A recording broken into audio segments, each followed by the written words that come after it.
సంవత్సరాల తరబడి ఎన్ని మందులు వాడినా మీ మోకాల నొప్పులు తగ్గట్లేదా? ప్రాణ పెయిన్ క్లినిక్ లో అత్యాధునిక చికిత్స. సూపర్ 6 పథకాలకు సంబంధించి కూడా ఏదైతే ఇప్పటికే కొన్ని పథకాలను కూడా అమలు చేసినటువంటి పరిస్థితి, మరికొన్ని పథకాలకు సంబంధించినటువంటి విధి విధానాలు, తల్లికి వందనం అనేటువంటి పథకానికి సంబంధించినటువంటి కొన్ని గైడ్ లైన్స్ కూడా ఇప్పటికే గవర్నమెంట్ జారీ చేసింది.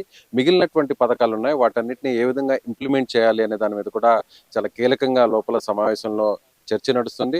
అన్నిటికంటే కూడా ఇటీవల జరుగుతున్నటువంటి అఘాయిత్యాలు, ముఖ్యంగా చిన్నపిల్లల మీద, మహిళల మీద జరుగుతున్నటువంటి అఘాయిత్యాల మీద కూడా ప్రత్యేకంగా ఈ సమావేశంలో చర్చించబోతున్నారు. ముఖ్యంగా ఇలాంటి ఘటనలు తిరిగి మళ్ళీ రిపీట్ కాకుండా ఉండడం కోసం ప్రత్యేకమైనటువంటి చట్టాలని తీసుకొచ్చేటువంటి యోచన కూడా చేస్తున్నట్టుగా మనం చెప్పవచ్చు. మరొక వైపు కూడా ఆ ల్యాండ్ టైటిలింగ్ యాక్ట్ను రద్దు చేస్తూ కూడా తొలి 5 ఫైల్స్ సంబంధించినటువంటి సంతకాలు చేసినటువంటి సందర్భంలోనే ఈ ఫైల్ మీద కూడా ముఖ్యమంత్రిగా చంద్రబాబు నాయుడు ఆయన సంతకాలు చేశారు. అయితే ఈ ఫైల్కి సంబంధించి కూడా బిల్లును, అసెంబ్లీ సమావేశాలు జరిగితే బిల్లును ఏ విధంగా ప్రవేశపెట్టాలి, ఈ బిల్లుకి సంబంధించి కూడా ఎలాంటి ఇబ్బందులు లేకుండా ఆమోదం జరిగే విధంగా కూడా అటు క్యాబినెట్లో ఉన్నటువంటి ఇతర సహచర మంత్రులతో కూడా ఆయన చర్చిస్తున్నారు. ముఖ్యంగా ఇసుక విధానానికి సంబంధించి ఇప్పటికే ఉచిత ఇసుక విధానాన్ని కూడా అమలు చేస్తూ కూడా ప్రభుత్వం ప్రత్యేకంగా ఒక జీవోను కూడా జారీ చేసినటువంటి పరిస్థితి. అయితే ఈ కొత్త పాలసీని కూడా రాబోయేటువంటి మరికొన్ని రోజుల్లో కూడా ఇసుకు సంబంధించి కూడా పూర్తి స్థాయిలో ఇక్కడ కూడా అంటే కొన్ని అక్కడక్కడ ప్రతిపక్షాలకు సంబంధించినటువంటి కొంతమంది నాయకులు కూడా విమర్శలు చేస్తున్నారు. అంటే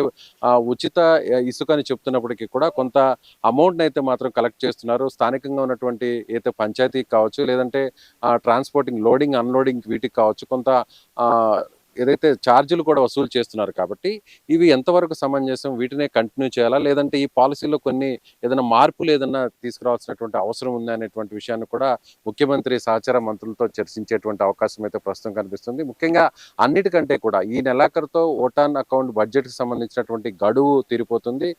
దాంతో పూర్తిస్థాయి బడ్జెట్ను ప్రవేశపెట్టేటువంటి పరిస్థితి ప్రస్తుతం లేదు. కాబట్టి దీనికోసం ప్రత్యేకంగా ఒక ఆర్డినెన్స్ను కూడా తీసుకొచ్చి ఓటాన్ అకౌంట్ బడ్జెట్ గడువును మరికొన్ని నెలలు పొడిగించే విధంగా, అంటే మరొక 2 నెలలు పొడిగించే విధంగా కూడా చేస్తే ఎలా ఉంటుంది అనేటువంటి ఒక చర్చ కూడా నడవబోతుంది. పూర్తి స్థాయి బడ్జెట్ జనరల్గా గవర్నమెంట్ ఫామ్ అయిన తర్వాత ఓటాన్ బడ్జెట్ గడువు పూర్తయిన తర్వాత పూర్తి స్థాయిలో బడ్జెట్ను ప్రవేశపెట్టేటువంటి ఆనవాయితీ ప్రస్తుతం ఇప్పటివరకు నడుస్తూ వచ్చింది. కానీ ప్రస్తుతం ఆర్థిక పరిస్థితి చాలా దారుణమైనటువంటి పరిస్థితిలో ఉన్నటువంటి నేపథ్యంలో సో ఇప్పటికిప్పుడు వెంటనే పూర్తిస్థాయి బడ్జెట్ను ప్రవేశపెట్టేటువంటి పరిస్థితి లేదు. కాబట్టి తిరిగి ఓటాన్ అకౌంట్ బడ్జెట్కి కొంత గడువును పెంచి మరొక 2-3 నెలలు పెంచి దానికి ఆర్డినెన్స్ జారీ చేయాలనేటువంటి ఆలోచనలో ప్రభుత్వం ఉన్నట్టుగా తెలుస్తుంది.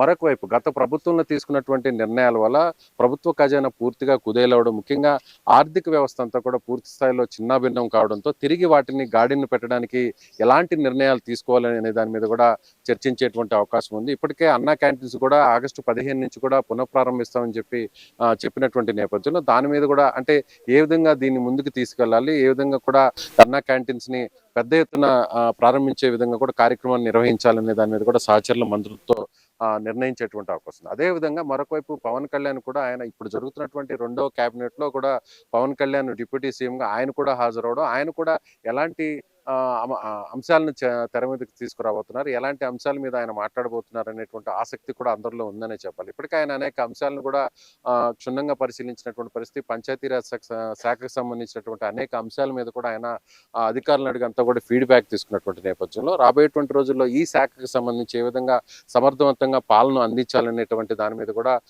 పవన్ కళ్యాణ్ అక్కడ కొన్ని అంశాల మీద చర్చించేటువంటి అవకాశం ఉంది. ముఖ్యంగా పర్యాటక శాఖ కావచ్చు, ముఖ్యంగా అటవీ శాఖకు సంబంధించి కూడా కాలుష్యానికి సంబంధించినటువంటి అనేక అంశాలను కూడా ఆయన ప్రస్తావించేటువంటి అవకాశం ఉన్నట్టుగా మనం చెప్పవచ్చు. మొత్తం మీద అయితే మాత్రం అసెంబ్లీలో తీసుకోవాల్సినటువంటి నిర్ణయాలు, అదేవిధంగా ప్రత్యేకంగా ఓటాన్ అకౌంట్ బడ్జెట్కి సంబంధించి గడువును పెంచే విధంగా కూడా ఆర్డినెన్స్ తీసుకురావడం, మరొక వైపు ల్యాండ్ టైటిలింగ్ యాక్ట్ ఇప్పటికే రద్దు చేస్తూ కూడా ఆయన ఫైల్ మీద ముఖ్యమంత్రి సంతకం చేసినటువంటి నేపథ్యంలో రేపు అసెంబ్లీలో దీన్ని బిల్లును ప్రవేశపెట్టాలి అనే దాని మీద కూడా చర్చించేటువంటి అవకాశం ఉన్నట్టుగా చెప్పొచ్చు. మరొక వైపు ఇవాళ సాయంత్రం నేరుగా ఆయన ఢిల్లీకి వెళ్ళబోతున్నారు సీఎం చంద్రబాబు నాయుడు. ఆ తర్వాత అక్కడ ఢిల్లీలో కేంద్ర మంత్రి అమిత్ షాతో పాటుగా మరికొంతమంది మంత్రులను కూడా కలిసేటువంటి అవకాశం ఉంది. అంటే కేంద్రంలో బడ్జెట్‌ని ప్రవేశపెడుతున్నటువంటి నేపథ్యంలో రాష్ట్రానికి రావాల్సినటువంటి ప్రాజెక్టులు కావచ్చు, అదేవిధంగా ప్రత్యేకంగా అమరావతికి కావచ్చు, పోలవరానికి కావచ్చు, ఈ రెండిటితో పాటుగా ఉత్తరాంధ్రకు సంబంధించి కూడా ప్రత్యేకంగా ఒక ప్యాకేజీని నిధులను కూడా విడుదల చేయాలనేటువంటి ఒక కృతనిశ్చయంతో ఏపీ ప్రభుత్వం ఉంది. ఇప్పటికే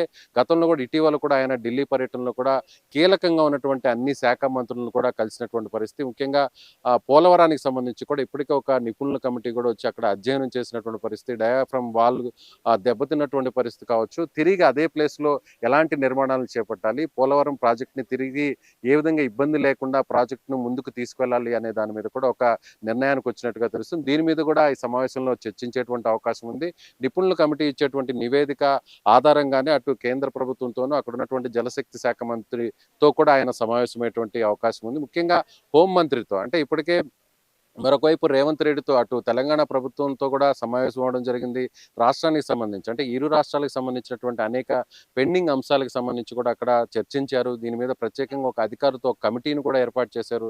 ముఖ్యంగా ఇరు రాష్ట్రాలకు సంబంధించినటువంటి సమస్యలపై మధ్యవర్తిగా కేంద్ర ప్రభుత్వం ఉండాలి. అందులో హోంమంత్రిగా ఉన్నటువంటి వ్యక్తే ఇక్కడ పెద్దన్న పాత్రను పోషించాలి. అలాగే విభజన చట్టంలో ఇచ్చినటువంటి హామీలన్నీ కూడా పూర్తిగా పరిష్కారం కానటువంటి నేపథ్యంలో కేంద్రం నుంచి కూడా పూర్తి స్థాయిలో నిధులు వచ్చే విధంగా కూడా కాన్సన్ట్రేషన్ చేస్తున్నటువంటి పరిస్థితి. ముఖ్యంగా ఢిల్లీ పర్యటనలో తీసుకోవాల్సినటువంటి ఏ అంశాల మీద ముందుకు వెళ్ళాలి, ముఖ్యంగా ఈ త్వరితగతిన అంటే అమరావతి రాజధాని ముందుకు వెళ్ళాలంటే ఇమీడియట్‌గా గతంలో ఇవ్వాల్సినటువంటి ఫండ్స్‌తో పాటుగా తాత్కాలికంగా వెంటనే కొంత ప్రత్యేకంగా నిధులను కూడా జారీ చేయాలనేటువంటి డిమాండ్‌ని కూడా అక్కడ రేస్ చేసేటువంటి పరిస్థితి ఉన్నటువంటి నేపథ్యంలో నెల రోజుల పాలన పూర్తయినటువంటి సందర్భంగా జరుగుతున్నటువంటి రెండవ క్యాబినెట్ మీద అందరి దృష్టి ఉందనే చెప్పాలి. రాబోయేటువంటి రోజుల్లో అసెంబ్లీలో ప్రభుత్వం ఏ విధంగా వ్యవహరించాలి, అలాగే ఎలాంటి బిల్లులను ప్రవేశపెట్టాలి, ముఖ్యంగా ప్రభుత్వం ఇచ్చినటువంటి హామీలను అమలయ్యే విధంగా సంక్షేమ పథకాలతో పాటుగా అటు అభివృద్ధిని కూడా ఒకే విధంగా కూడా ముందుకు తీసుకెళ్లే విధంగా కూడా ఎలాంటి నిర్ణయాలు తీసుకోవాలనే దాని మీద ప్రధానంగా ఈ క్యాబినెట్ లో చర్చించేటువంటి అవకాశం ఉన్నట్టుగా మనం చెప్పవచ్చు. సుమన్ టీవీలో మీ పర్సనల్ అండ్ బిజినెస్ ప్రమోషన్స్ కోసం కింది నెంబర్కి కాంటాక్ట్ చేయండి.